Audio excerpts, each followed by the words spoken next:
Speaking of LeBron, guys, a lot of folks say he's still the best player in the league, that the torch has not been passed yet. So that's where we go with this next debate. So after scoring the most points ever in a Game 7, has Kevin Durant, I'm looking at you, sir, officially passed LeBron James as the best player in the NBA right Molly, not yet. Okay. He's got to win that chip. He got to win that championship. And they came up short, just like LeBron and the Lakers came up short this season. So LeBron still has the edge on those championship rings. So I would say not yet. But I tell you, I was just taken back. And I've never seen a guy perform like KD did in that Bucks series, and just like he was doing it from everywhere. So I was very impressed with KD. He's one of my favorite all-time players, and the way he can score, where he can score from, is just amazing. And I would say this, you know how the torch is being like this? Like in the Olympics, the passing they got to work on that turn. Yeah. And KD is like, got his arm out, waiting on it. And let me just bring this up. LeBron turning. Exactly. Let me just bring this up. It's just like Larry Bird and I, we were on the bus. That's right. We're on the bus. That's exactly what I was going to bring up. Go ahead. Go ahead. No. You tell it. Nobody can tell it like you. That's exactly what I was doing. It's yours. Go ahead. I had this You make me mad now. So we're on the bus. Right.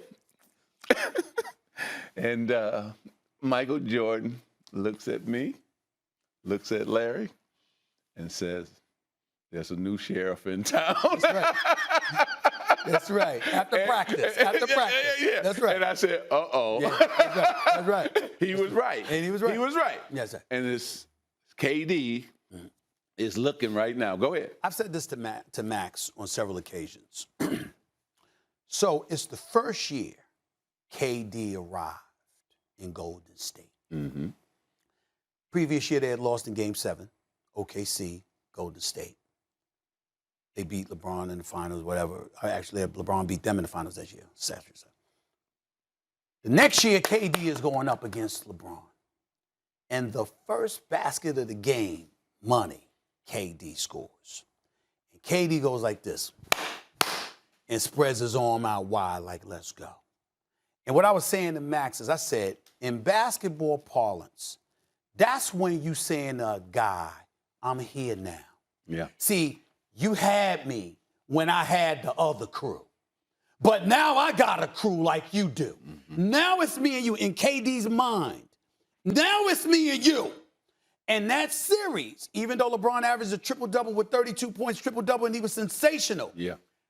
I constantly remind folks, KD averaged 35 on 53% shooting. Brother wasn't playing. And what I'm saying to you is this.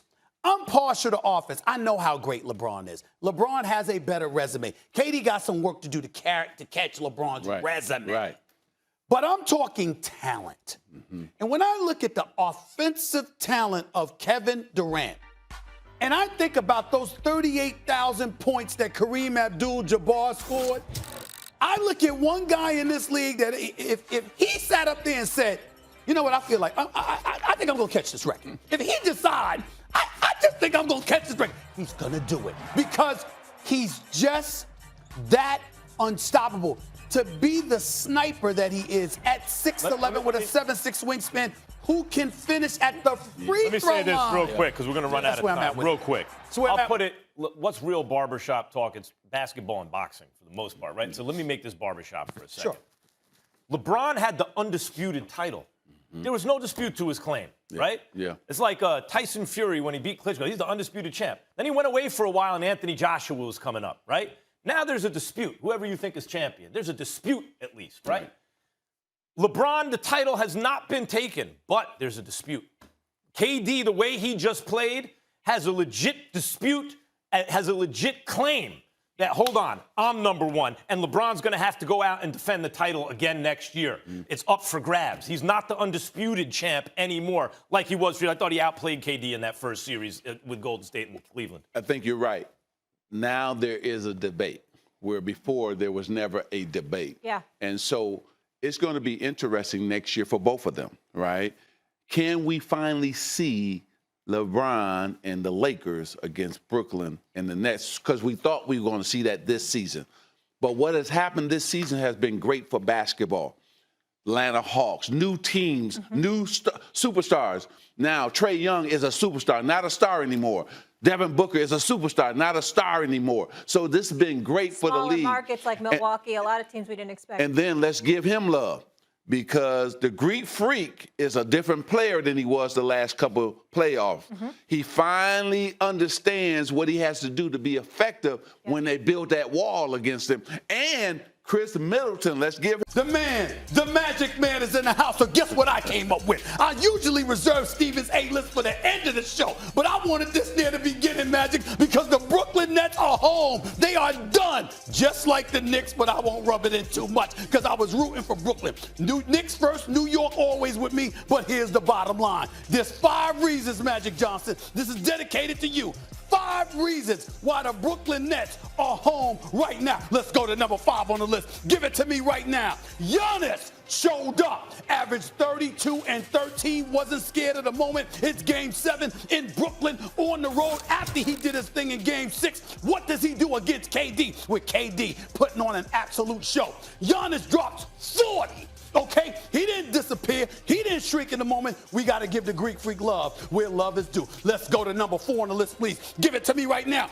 Kyrie Irving's injury. We all know that if Kyrie Irving, that showstopper, Mr. Box Office, the nastiest handle in the game, one of the most skilled, Max Kellerman says arguably the most skilled players you ever see. If this dude doesn't twist his ankle, excuse me, the Milwaukee Bucks are not in the conference finals. It's the Brooklyn Nets that's here if Kyrie Irving had stayed healthy, but it didn't happen.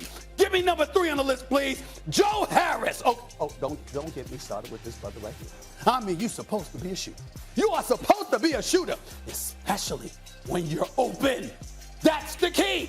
With Kevin Durant putting on the show. James Harden with the hamstring, still playing 46 minutes one game, 39 the other. Shows up for game 7. You got open shots, Joe Harris, and all of a sudden, you can't hit the damn river. It's right out here. You couldn't even shoot the ball into the river. That's a problem, Joe Harris. Look in the mirror this offseason. You had the jumper all year long until it counted. And then we couldn't find you. The APB out for you. Think about that. Let's go to number 2 on the list, please. Give it to me, Steve Nash. Excuse me, Steve Nash, ever heard of a timeout to give Kevin Durant a break?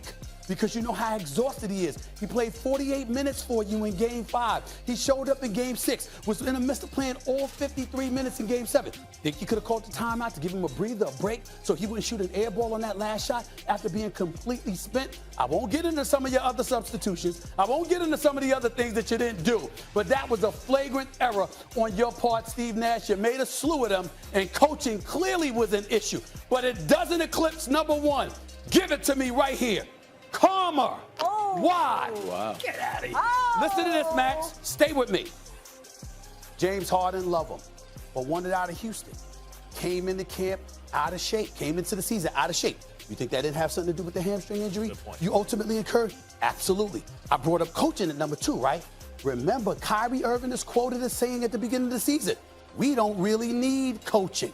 Guess what? Kyrie, you were thinking about you. What about the other players that we're going to need to produce? Better coaching might have had those other dudes ready to help Kevin Durant in a game 7. Then you, Kyrie Irving, you missed some games. You took a couple of weeks off. You took off whenever you wanted. That didn't send the right message to the team. Blake Griffin, you didn't show up in Detroit. You stole money from the Detroit Pistons. You didn't want to play basketball. You didn't even dunk in 2 years until you arrived at Brooklyn. Okay? This kind of stuff ultimately comes back to bite you. That's what happened to the Brooklyn Nets. That is why they're home right now. If they were together, if they were committed, if they put in that work constantly, day in and day out, not just as coaches, but as players, you would have been more together. Karma wouldn't have been against you, and you'd be in the Eastern Conference right now. These are my 5 reasons why the Brooklyn Nets are home watching the playoffs with the rest of us. My apologies to KD, because good God, he was sensational. I got to give it to you. That's the list right there. I take that list all day long. Karma's, you won me over with karma. Yeah. You said, stay with me. I did. You won me over with karma. But let's keep it simple. Injuries is number one, period. Injuries decide this whole playoffs. LeBron's ankle and LeBron's wheel, whatever, and AD not playing every series. Just look what happened. But I basically included every it in series. it. I talked about I get how it. the injuries is part of the karma. That's what I'm saying. Okay, but Kyrie is hurt and Harden's hurt. That wasn't James Harden. That was like a shell of James Harden. But I told you why. Okay, Nash is right on the money. Nash, right after injuries, is Nash. It was easy to be the coach of that team when you roll the ball out and say, take us there, KD. But could you design some plays? But maybe Max, take Harden out of the game? But, Max, everything you just said is right. But they still had a chance to win Game 7. That's crazy. Yeah. All the things you just said, they still had a chance to win if Joe Harris had just hit 2 or 3 shots. Or KD doesn't airball the last. Doc doesn't play. So we have to remember, Doc has won a championship, so he knows what he's doing. Listen, when you're the second best player on your team and we say, hey, he's a star, he's been an all-star, you got to perform like one. And Ben Simmons did not do that. He wasn't aggressive. But the Sixers lost this series in Game 5.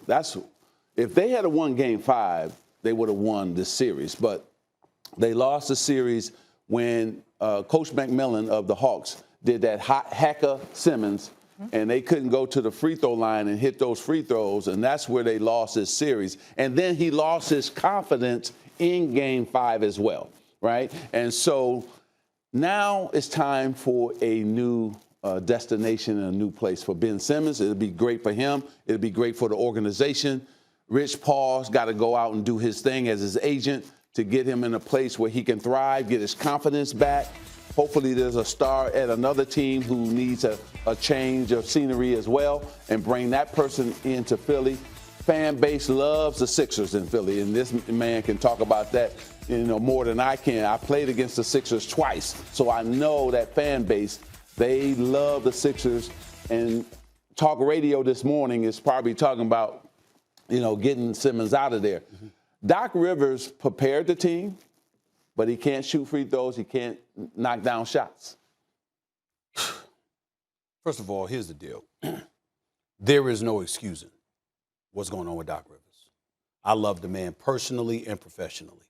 But there have been several collapses on his watch. And this weekend is particularly devastating because the Los Angeles Clippers won a Game 7 and went to the conference finals for the first time in franchise history in Ty Lue's first year.